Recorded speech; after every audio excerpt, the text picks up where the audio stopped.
Olá, o meu nome é Carísia Lima de Mello. Os coautores que escreveram este trabalho junto comigo são o Francisco Cleiton Gomes Moraes e o José Valdir Alves Azevedo. A professora que nos orientou foi a Clébia Mardônia Freitas. Nós todos somos do Instituto de Desenvolvimento Rural, somos todos da agronomia. Estamos aqui participando da 8ª Semana Universitária da Unilab, pelo 5º Encontro de Iniciação à Docência e Educação Tutorial, fornecido pela Prograde, que é a Pró-Reitoria de Graduação. O título do nosso resumo expandido é Educação do Campo e a Relação com a Educação Ambiental. O Brasil é um país que possui fortes aspectos agrários, mas quando você para estudar e analisar um pouco a história da educação brasileira, você consegue perceber que é muito notório e totalmente escancarado a qualidade péssima que é oferecida aos moradores do campo. Na grande maioria das vezes, isso acaba demonstrando um interesse maior e também um maior número de investimento, mas para a educação nas grandes cidades.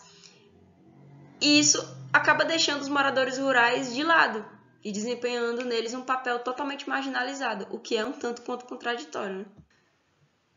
A educação oferecida para os moradores rurais é muito marcada pela precariedade e é tratada por várias vezes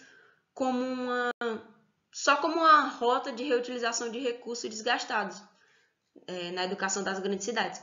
Por exemplo, os livros atualizados, mais novos, são geralmente distribuídos nas grandes cidades, né, nos grandes centros, e os que são com publicação mais antiga, que são mais desgastados, que são velhos, geralmente são distribuídos nos campos. Mas para entrar nesse assunto, para falar sobre isso, é muito importante que a diferença entre os termos educação do campo e educação no campo seja bem explícito. Tá?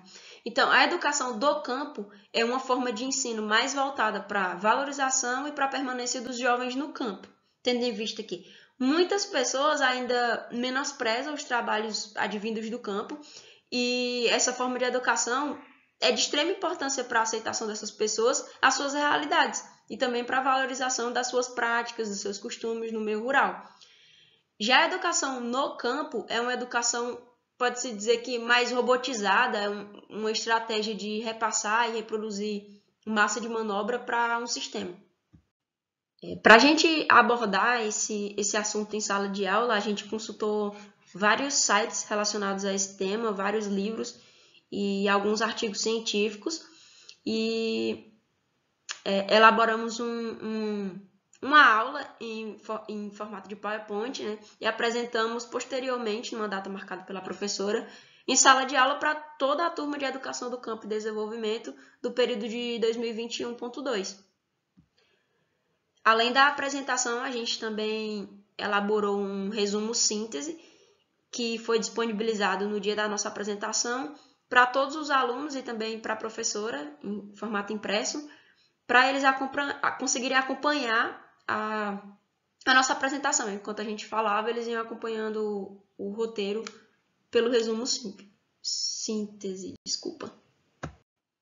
O resultado da nossa da aula que a gente elaborou e apresentou em si, pode-se dizer que foram positivos, porque depois da nossa apresentação, os alunos meio que fizeram um debate, cada um foi expondo a sua opinião a respeito do tema, então a gente achou que foi bem interessante, acho que foi bem proveitoso.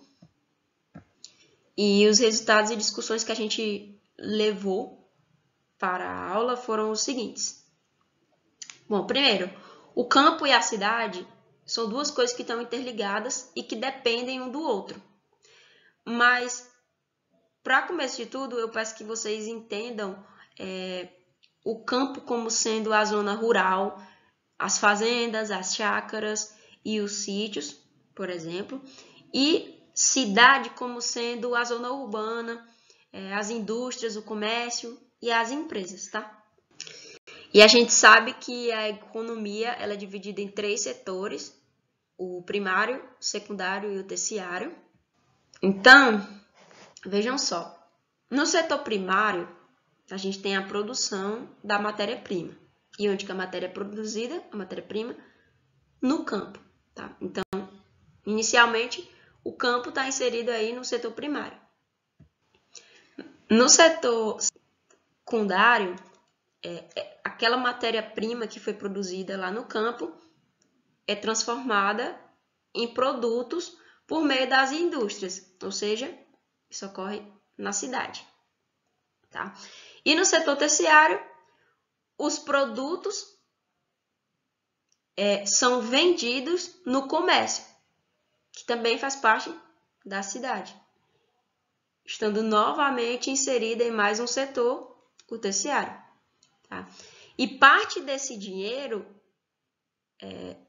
ele retorna para o campo, para os agricultores, lá na produção da matéria-prima. Tá?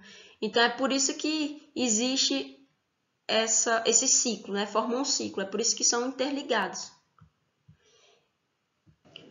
Mas aí temos um problema, dois, na verdade.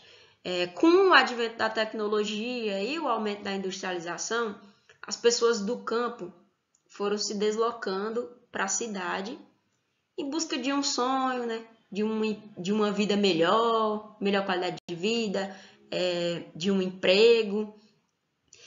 E esse é o primeiro problema, que é o chamado êxodo rural.